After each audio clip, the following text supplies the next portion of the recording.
जंगली आइलैंड, एक सोल्जर का गरम दिल और एक नन का ठंडा वादा जब तन्हाई में सिर्फ सांसें बोलती हैं तो खुदा भी सोचता है, क्या हर रिश्ता सिर्फ दुआ से बंधा होता है? कहानी की शुरुआत 1944 के साल से होती है। उस समय दुनिया में सेकेंड वर्ल्ड वॉर चल रहा था, जहां हर तरफ गोली की गूंज सुनाई दे रही थी। यहाँ हम पैसिफिक ओशन में एक अमेरिकन मैरीन कैप्टन एलिसन को देखते हैं।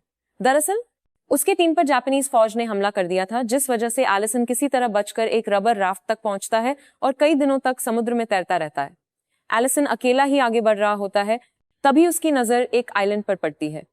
ये देखकर वो जल्दी से अपने राफ्ट से आइलैंड की तरफ बढ़ता है और किनारे पर पहुंचकर राफ्ट को किनारे रखकर मदद की तलाश में इधर उधर देखने लगता है, लेकिन उसे वहां सिर्फ पेड़, पौधे और पत्थर ही नजर आते हैं। तभी उसकी नजर एक चर्च पर पड़ती है। एलिसन जब वहां जाता है तो उसे चर्च के अंदर से एक कैथोलिक नन नजर आती है जिसका नाम एंजेला है। एंजेला एलिसन को देखकर घबरा जाती है, लेकिन एलिसन कहता है, डरो मत, मैं अमेरिकन हूं, तुम्हें मुझसे कोई खतरा नहीं। वो एंजेला से पूछता है, यहाँ कितने लोग रहते हैं? इस पर वो कहती है, मैं यहाँ अकेली हूँ। ये सुनकर एलिसन को विश्वास नहीं होता। एंजेला एलिसन को अपने घर ले जाती है और उसे खाना देती है। एलिसन उससे पूछता है, तुम यहाँ अकेली क्यों रहती हो? एंजेला कहती है, मैं एक पादरे के साथ इस आइलैंड पर आई थी। हमें कुछ बुजुर्ग पादरे को जापानीज फौज से बचाकर निकालना था, लेकिन जब हम वहां पहुंचे तो जापानीज फौज पहले से ही आइलैंड पर थी और उन्होंने उन पादरे को पकड़कर अपने साथ ले गए थे। जंगल के माहौल को देखकर हमने फैसला किया कि कुछ दिन तक हम यही छुपे रहेंगे, लेकिन कुछ दिनों बाद जिस पादरे के साथ मैं आई थी उसकी तबीयत खराब हो गई और उसका देहांत हो गया। तब से मैं यहाँ अकेली हूँ। मेरे लोगों को लगा कि जापानीज फौज ने मुझे भी पकड़ लिया है, इसलिए कोई मुझे बचाने नहीं आया। एलिसन भी अपनी कहानी बताता है। वो कहता है कि मैं मरीन हूँ, हमारे ग्रुप पर जापानीज फौज ने हमला किया था और मैं अपनी जान बचाकर यहाँ तक पहुंचा हूँ। इसके बाद एलिसन थोड़ी देर आराम करता है। जब वो उठता है तो देखता है एंजेला मोमबत्ती जलाकर भगवान से प्रार्थना कर रही है और मार्गदर्शन मांग रही है। फिर दोनों बाहर खाने की तलाश में निकलते हैं। एलिसन पेड़ पर चढ़कर नारियल और फल तोड़ता है और एंजेला को नीचे देता है, लेकिन एलिसन को प्रोटीन के लिए कुछ और खाने की जरूरत होती है। तभी उसे समुद्र में एक कछुआ दिखाई देता है। यह देखकर वो रस्सी और लकड़ी लेकर राफ्ट में बैठता है। एंजेला भी उसके साथ बैठती है और दोनों कछुआ की तरफ बढ़ते हैं, लेकिन एलिसन के लिए कछुआ पकड़ना इतना आसान नहीं होता। वो इस कोशिश में समुद्र में गिर जाता है, लेकिन एंजेला की मदद से वो कछुआ पकड़कर वापस राफ्ट में आ जाता है। इसके बाद एलिसन आइलैंड में लौटकर कछुआ पकड़ता है और खाता है। वो एंजेला से कहता है कि इस आइलैंड में हमारे पास सब कुछ है, अगर कोई हमें बचाने ना आए तब भी हम जिंदा रह सकते हैं। एंजेला उससे पूछती है, तुम्हारे घर में कौन कौन है? एलिसन कहता है, मैं अनाथ हूँ। मैं 14 साल तक अनाथ आश्रम में रहा हूँ। पढ़ाई पूरी करने के बाद मैंने आर्मी ज्वाइन करने का फैसला किया क्योंकि मैं अपने देश के लिए कुछ करना चाहता था। एंजेला भी बताती है, मैं भी अनाथ हूँ। मुझे भगवान पर पूरा भरोसा है, इसलिए मैंने नन बनने का फैसला किया। इससे मुझे खुशी मिलती है और मैं लोगों को सही राह दिखाना चाहती हूँ।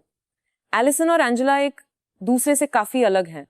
एंजेला बहुत शांत स्वभाव की है। वो भगवान पर पूरा भरोसा करती है और नियमित रूप से प्रार्थना करती है, जबकि एलिसन इतना विश्वास नहीं करता और थोड़ा कठोर मिजाज का है। अगले दिन एलिसन और एंजेला को आसमान में जापानीज फाइटर प्लेन दिखाई देते हैं। ये देखकर एलिसन एंजेला को लेकर छुप जाता है, क्योंकि अगर उन्हें पकड़ लिया गया तो दोनों की जान जा सकती थी। एलिसन एंजेला से कहता है कि हमें कुछ दिनों तक छुप कर रहना चाहिए। मैंने एक गुफा देखी है, वहां रहना ठीक रहेगा। एंजेला को भी ये ठीक लगता है, इसलिए वो एलिसन के साथ गुफा में चलती है और दोनों पूरा दिन वहां रहते हैं। अगली सुबह उन्हें बम की तेज आवाज सुनाई देती है। एलिसन गुफा से बाहर झांक कर देखता है तो दिखाई देता है कि जापानीज प्लेन आइलैंड पर भयानक बॉम्बिंग कर रहा है। ये देखकर एंजेला डर जाती है और प्रार्थना करने लगती है। एलिसन उसे हिम्मत देता है और शांत करता है। कुछ देर बाद जब प्लेन वहां से चले जाते हैं तो दोनों गुफा से बाहर आते हैं। वो देखते हैं कि चारों तरफ तबाही का दृश्य है। उनका घर और चर्च भी पूरी तरह से तबाह हो चुका है। तभी जापानीज फौज की एक पार्टी मौसम विज्ञान शिविर बनाने के लिए आइलैंड पर आती है और जिस राफ्ट से एलिसन आया था उसे भी तबाह कर देती है। उन्हें देखकर एलिसन और एंजेला फिर से गुफा में छुपने को मजबूर हो जाते हैं।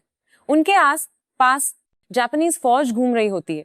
ये देखकर एलिसन सतर्क हो जाता है और एंजेला को एक और जाने को कहता है। फिर चाकू लेकर खड़ा हो जाता है, लेकिन वो फौज के लोग गुफा के अंदर नहीं आते और वहां से चले जाते हैं। यहाँ एंजेला एलिसन से कहती है कि मैं खुद को जापानीज फौज के हवाले कर देती हूँ। मुझे उम्मीद है कि मेरे जैसी नन को वे कुछ नहीं करेंगे। इससे तुम्हें मौका मिलेगा यहाँ से भागने का। वो ये भी कहती है कि हमारे पास खाने के लिए कुछ भी नहीं बचा है, लेकिन एलिसन उसकी बात नहीं मानता और कहता है कि हम ये रिस्क नहीं ले सकते। वो तुम्हारे साथ कुछ भी कर सकते हैं। हमें यहीं छुपना होगा। शाम को एलिसन गुफा से बाहर आता है। वो देखता है कि जापानीज फौज ने कई कैंप बना लिए हैं। उनसे बचकर वो दूसरी तरफ मछली पकड़ने जाता है, लेकिन कुछ जापानीज फौज के लोग उसे देख लेते हैं। तब एलिसन मरा हुआ होने का नाटक करता है। यह देखकर उन्हें शक नहीं होता और वे वहां से चले जाते हैं। इसके बाद एलिसन मछली पकड़कर वापस गुफा में आता है और एंजेला के साथ मछली खाने लगता है। लेकिन एंजेला ने नन बनने के बाद मछली खाना छोड़ दिया था। यहाँ खाने के लिए और कुछ नहीं होता, इसलिए वो मजबूरन मछली खाती है।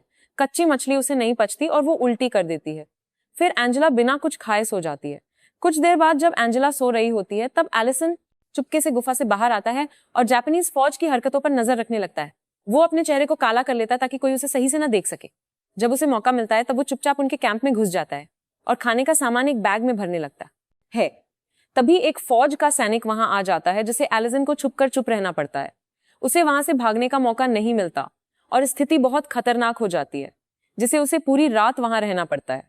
अगली सुबह जब सभी जापानीज फौज के लोग कैंप के बाहर ट्रेनिंग में व्यस्त होते हैं, तब एलिसन धीरे धीरे बैग लेकर बिना देखे बाहर निकलता है और एक जगह जाकर छुप जाता है। उधर एंजेला जब उठती है तो गुफा में एलिसन को नहीं पाती। यह देखकर वो घबरा जाती है और उसे लगता है कि शायद एलिसन मरा गया है, जिससे वो रोने लगती है। वहीं एलिसन जापानीज फौज से बचकर गुफा में वापस लौट आता है। उसे सही सलामत देखकर एंजेला बहुत खुश होती है। एलिसन उसे बताता है कि उसकी हालत देखकर मैंने बदले थे। वो फिर माफी मांगता है और कहता है कि कल जो कुछ भी कहा वो नशे में था। एंजेला उसे माफ कर देती है। तभी उन्हें बाहर बम की आवाज सुनाई देती है। एलिसन बाहर जाकर देखता है तो उसे पता चलता है कि आइलैंड में जापानीज फौज ने फिर से बमबारी की है, क्योंकि उनके एक सैनिक को एलिसन ने मार दिया है।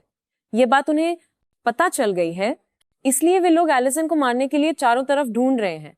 एलिसन जब एंजेला को बताता है कि जब मैं चादर लेने गया था तो एक सैनिक ने मुझे देख लिया था, तो उसे आत्मरक्षा के लिए उस सैनिक को मारना पड़ा। यह सुनकर एंजेला घबरा जाती है और कहती है कि अब हमारे लिए वहां रहना खतरनाक हो गया है, हमें यहां से निकलना होगा। पर एलिसन कहता है कि मैं अकेले ही यहां से भाग जाऊंगा, तुम सेफ रहो, तुम्हारे बिना मैं नहीं जी सकता। तब एंजेला कहती है कि मैं भी तुम्हारे साथ चलूंगी। इस तरह दोनों निकल पड़ते हैं जंगल में। जंगल में दोनों काफी मुश्किलें झेलते हैं, लेकिन एक दूसरे की मदद से वे सब पर विजय पाते हैं। इस दौरान उनका रिश्ता और मजबूत होता है, पर जंगल में उन्हें बहुत सी कठिनाइयों का सामना करना पड़ता है, जिसे वे अपनी हिम्मत से पार करते हैं। आखिरकार जब अमेरिकन सेना आइलैंड पर अटैक करती है तो एलिसन अपनी जान की परवाह न करते हुए उनकी मदद करता है और जापानीज तोपों को निष्क्रिय कर देता है। एलिसन इस युद्ध में घायल हो जाता है, लेकिन एंजेला उसका इलाज करती है। जब अमेरिकन सेना आती है तो एलिसन को स्ट्रेचर पर ले जाया जाता है और एंजेला उसके पीछे चलती है और उससे अलविदा कहती है। यह कहानी इस तरह समाप्त होती है। यह कहानी हमें सिखाती है कि असली प्यार हमेशा साथ रहने में नहीं होता। कभी कभी दूरी के बावजूद भी दिल एक दूसरे से जुड़ा होता है।